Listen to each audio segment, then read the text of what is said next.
کہہ رہا مجھے عادت پڑ گئی تو اتنا خطرناک نشہ تھا. کہتے ہیں یہ جو لوگ کہتے ہیں نا ہم سے نشہ نہیں چھوٹتا, جھوٹ بولتے ہیں. کہتے ہیں میں نے کیا کیا, اپنے آپ کو کسی کمرے میں گھر میں نا 6 مہینے کے لیے بند کر دیا. میں نے کہا ایسی کی تیسی گھر سے باہر ہی نہیں نکلوں گا, حتیٰ کہ جمعہ بھی نہیں پڑھنے جاتا تھا. کہہ رہا مجھے پتا تھا جمعہ پڑھنے گیا نا وہی پرانے دوست جو نشہ کرتے ہیں وہ مل جائیں گے, پھر مجھے نشے کا شوق ہو جائے گا. 6 مہینے کہہ رہے میں نے گھر کے اندر ٹینشن میں گزارے, کسی کام کے لیے گھر سے باہر نہیں نکلا. 6 مہینے کے بعد وہ خطرناک نشہ چھوٹ گیا. کہہ رہا میں بہت ڈپریشن میں آتا, اسے پاگلوں کی طرح میری کیفیت ہو جاتی. میں نے کہا مر جاؤں گا نہیں کھاؤں گا. آہستہ آہستہ باڈی کو سے وہ نشے کے اثرات کیا ہو گئے, ختم. اب ماشاء اللہ فٹ فاٹ ہے, آپ اس کے چہرے کی رونق دیکھو آپ حیران ہو جاؤ گے. تو اسی طرح یاد رکھو جو کام یہ جو غلط طریقے سے یہ جو فحش فلمیں دیکھتے ہیں لوگ, یا اپنے آپ کو اپنے ہاتھ سے اپنی خواہشات پوری کرتے ہیں, یہ بھی اصل میں ایک جسمانی بیماری ہے, دماغی بیماری ہے. اس کو بھی کیسے چھوڑا جائے گا کہ یہ کام کرنا چھوڑ دو. ایک دم نہیں چھوٹتا, آہستہ آہستہ چھوڑو. میں آپ کو ایک نسخہ بتاتا ہوں. ہمیشہ ایک کام کیا کرو کہ جب بھی آپ سے یہ گناہ ہونا اپنے آپ کو سزا لازمی دو. سمجھ رہے ہو, کسی کو ہاتھ سے خواہش پوری کرنے کی عادت ہو گئی ہے, کسی کو فحش فلمیں دیکھنے کی عادت ہو گئی, گناہ کر کے اپنے آپ کو ایسے نہ چھوڑو بے لگام. آپ نے کیا کرنا ہے, جب آپ سے گناہ ہوا آپ نے کوئی جرمانہ رکھ لو اپنے اوپر, یا نفلی روزہ رکھ لو کہ میں 2 روزے رکھوں گا, 1 روزہ رکھوں گا. وہ ہر آدمی کی عادت کتنی ہے اور وہ کتنی سزا افورڈ کر سکتا ہے, اس کی ہر ایک کی اس میں الگ کنڈیشن ہے. میں بار بار واقعہ سناتا ہوں. ہمارے ایک دوست کو سگریٹ کی عادت پڑ گئی کینیڈا میں. انہوں نے کیا کیا, میں نے ان سے کہا بھائی جب بھی سگریٹ پیو نا, آپ نے اس وقت 10,000 کی بڑی ویلیو تھی پاکستانی, 7-8 سال پرانا واقعہ ہو گئی. میں نے کہا 10,000 روپے جو ڈالر کے حساب میں پاکستانی 10,000 بنتے ہیں وہ آپ نے صدقہ کرنے ہیں. لیکن میں نے کہا یہ صدقہ چھوڑنا نہیں ہے آپ نے. 10,000 ان کے لیے بہت بڑی رقم نہیں تھی, وہ چاہ رہے تھے کہ میں زیادہ دوں. میں نے کہا نہیں زیادہ نہیں, زیادہ میں یہ ہوگا کہ آپ دو گے نہیں, تھوڑی رقم ہو. وہ کیا کرتے, جب سگریٹ پیتے 10,000, جب سگریٹ پیتے 10,000.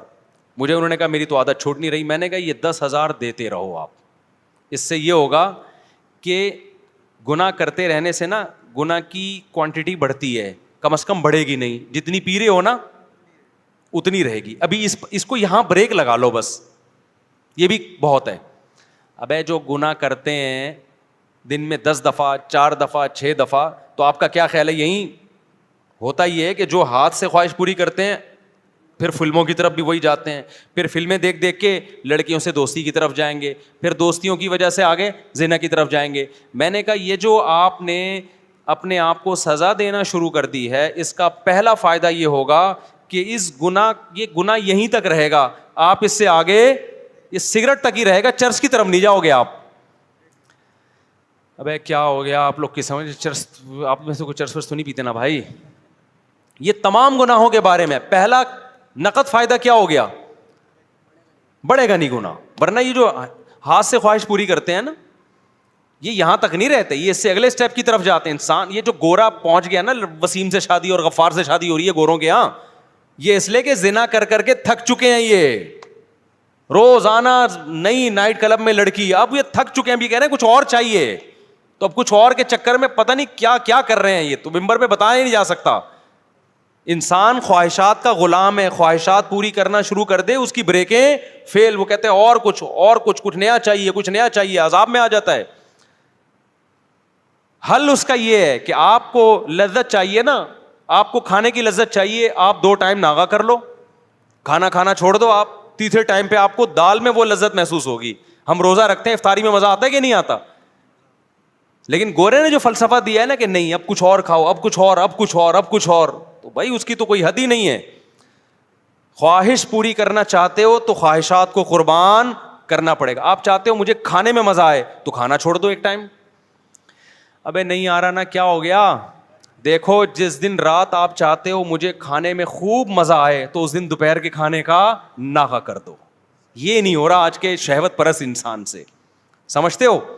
اب آپ نے کیا کرنا ہے, اپنے اوپر جرمانہ لگانا ہے آپ, یا روزہ رکھنے کا یا پیسوں کی صورت میں. اس کا پہلا میں نے ان کو کہا کہ 10,000 روپے صدقہ کرنا نہیں چھوڑنا. وہ مجھے بتاتے میں نے سگریٹ پی 10,000, میں نے سگریٹ پی 10,000. ظاہر ایک حد ہوتی ہے نا. اس کے بعد سگریٹ پینے سے پہلے خیال آیا بھائی 10,000 کی رہنے دے, بچا لے 10,000. تو دن میں جو 20 پیتے تھے وہ 20 سے آہستہ آہستہ کتنی ہو گئیں؟ 10. لیکن شیطان مسلسل لگا رہتا ہے. شیطان کہتے ہیں تیرا صدقہ کرنے کا کوئی فائدہ نہیں ہو رہا. تو یہ سمجھ لو یہ شیطان آپ کو ورغلا رہا ہے, فائدہ ہو رہا ہے, فوراً آپ کو نظر نہیں آ رہا. ہوتے ہوتے 10 سے 5 پہ, 5 سے 1 پہ, اور اس کے بعد چھوٹ گئی وہ. تو یہ چھوٹے گا گناہ بشرطے کہ آپ اپنے آپ کو سزا دیں, کیونکہ پہلے کم ہوگا. پہلے تو یہ ہوگا کہ مزید آگے کی طرف نہیں جائیں گے, اس کے بعد ہو سکتا ہے سال لگ جائے, 1.5 سال لگ جائے, پھر اور کم ہوگا. ہوتے ہوتے ہوتے آہستہ آہستہ یہ ختم ہو جائے گا. سمجھ میں آ رہی ہے کہ نہیں آ رہی؟ تو اپنے آپ کو اگر نفس اور شیطان کے حوالے کر دیا نا آپ نے, کیا بھائی بس ہم سے نہیں چھوٹتا. کیونکہ جو لڑکے یہ برائی کرتے ہیں فوش فلموں کی, اور یہ وہ کہتے ہیں یار یہ ہم سے نہیں ہوتا. کئی لوگ آئے ہیں میرے پاس کہہ رہے ہیں ہم توبہ کر لیتے ہیں بہت زیادہ, 1 ہفتہ بچتے ہیں, اس کے بعد پھر ہم پہ ایک خواہش جو ہے نا بھوت سوار ہو جاتا ہے, پھر ہم برائی میں پڑ جاتے ہیں. تو بھائی آپ اپنے آپ کو سزا دو, برائی میں پڑ جاؤ, پھر سزا دو, پھر پڑ جاؤ, پھر سزا دو. آہستہ آہستہ کیا ہوگا, اور حلال کی طرف بھی جاؤ, تو آہستہ آہستہ انشاءاللہ یہ برائی کیا ہو جائے گی, ختم ہو جائے گی. اور اللہ تعالیٰ آپ کو حلال میں وہ لذت عطا فرمائیں گے جو ایک شخص کو حرام میں میسر نہیں ہے. وہ کیفیت ہو جائے گی جو گاڑی لے کے بھاگ رہا تھا, ٹھیک ہے نا, وہ کیفیت ہو جائے گی. بھاگ رہا تھا گاڑی لے کے, پتہ نہیں کتنے لوگ بیچ میں مار دیے ہوں گے اس نے اپنی بیوی سے محبت کے چکر میں. تو آج عورتوں کا ایک موٹیویشن اسپیکر ہے, ان کا ایک بیان میں نے سنا, وہ کہہ رہے تھے کہ جب مرد گھر میں آتا ہے تو آج کل بیوی مرد کے لیے تیار ہی نہیں ہوتی. ایکچولی غلط ہے یہ. تو مجھے خیال ہوا کہ یار ان کو سوسائٹی کا پتہ نہیں ہے. آج کل الٹا معاملہ ہے. یہ پہلے زمانے میں ہوا کرتا تھا کہ مرد جب گھر میں آتا تھا بیگم تیار نہیں ہوتی تھی, اس کے لیے پسینے والے کپڑوں میں بیٹھی ہوتی, مرد کو غصہ آتا. آج کیا ہو رہا ہے, بیگم چاہتی ہے کہ مرد کی توجہ ملے, مرد کو وہ اچھی نہیں لگتی. میرے پاس کتنے کیسز آئے ہیں بھائی خواتین کے. اسلام آباد میں تھا, ایک خاتون آئی, کہہ رہی میرا میاں مجھے دیکھتا ہی نہیں ہے, مجھ میں دلچسپی نہیں ہے اس کو. آج کل یہ مسئلے ہو گئے ہیں. وجہ کیا ہے, وہ انٹرنیٹ پر فلموں میں ادھر ادھر اتنے ڈیزائن مختلف قسم کے دیکھ رہا ہے کہ اس کو اپنی گھر کی مرغی دال برابر لگ رہی ہے. تو اس سے آپ سمجھ رہے ہو آپ کی بیوی کا نقصان ہو رہا ہے. نانا میرے بھائی, پہلے کس کا نقصان ہو رہا ہے, آپ کا نقصان ہو رہا ہے. کیونکہ یہ جو مزے ہیں نا باہر کے, یہ تھوڑے دنوں میں ویسے ہی ختم ہونے والے ہیں. انسان کی باڈی ایک حد تک لذتوں کو کی عادت ہوتی ہے اس کو, اس کے بعد اس کو اس میں لذت آنا ختم ہو جاتی ہے. اس کے بعد تھوڑی اس کو گھر بھی گیا اور باہر بھی گیا. اور ویسے بھی ایک خاتون تو بہت شکایت کرتی تھی, میرا میاں ادھر ادھر عورتوں میں منہ مارتا ہے, میں کیا کروں. اس کے بچے بھی تھے, میں نے کہا گزارا کرو. کہہ رہی اتنے, میں نے کہا تھوڑے دن میں بڈھا ہو جائے گا, اس کے بعد ان عورتوں نے اس کو ویسے ہی لفٹ نہیں کرانی ہے. تو وہ چونکہ یہ 15 سال پرانا واقعہ ہے, 15 سال پہلے کی بات ہے. کچھ دن پہلے اس خاتون کا فون آیا, میرا میاں بڈھا ہو گیا ہے. اب وہ لڑکیوں کے پیچھے بھاگ رہا ہے, لڑکیاں اس کو لفٹ نہیں کرا رہی, اور اس کے بھی جذبات ٹھنڈے ہو گئے ہیں. میں نے کہا تھا 15 سال گھر, کیونکہ گھر ٹوٹنے میں بڑے نقصان ہوتے ہیں بعض دفعہ. تو اس لیے میرے بھائی نظر کی حفاظت کرو, فحش فلموں سے اپنے آپ کو بچاؤ.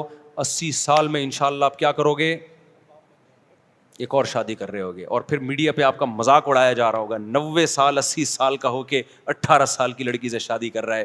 وہ مذاق بنتا ہے نہیں بنتا, میں اس پہ تبصرہ نہیں کروں گا, لیکن بہت سے لوگ آپ سے آ کے پوچھ رہے ہوں گے یار ہانڈی میں ڈالتے کیا ہو, کھاتے کیا ہو. وہ میں نے واقعہ سنایا تھا نا ایک طائف کے قاضی کا.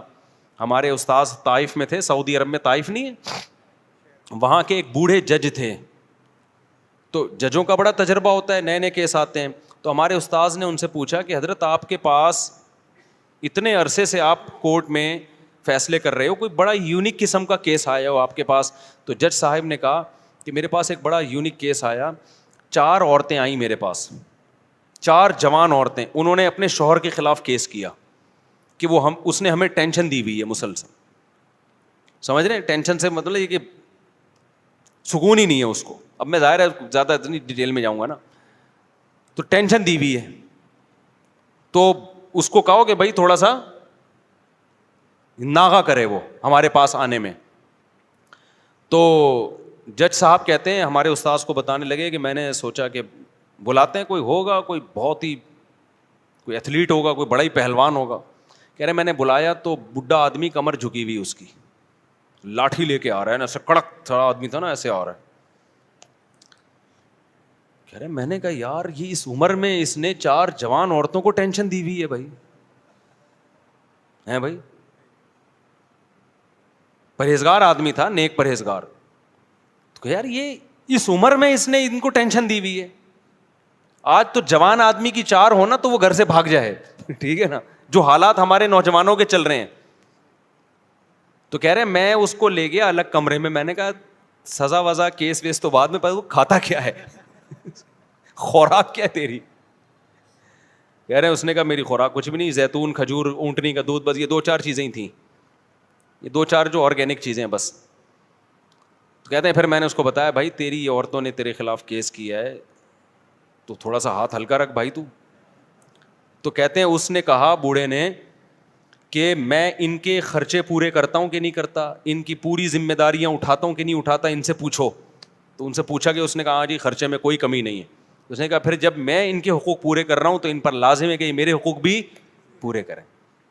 یہ کام فحش فلمیں دیکھنے والے اور یہ جو اپنے آپ کو ہاتھ چلا چلا کے بیڑا غرق کیا ہوا ہے نا, یہ غیر مسلموں میں دیکھ لو میرے بھائی. ہمارے دوستوں امریکہ میں گوروں کے ساتھ بھی رہے ہیں, کہتے ہیں یہ تو گولیاں کھائے بغیر نا یہ نہیں جا سکتے عورت کے پاس.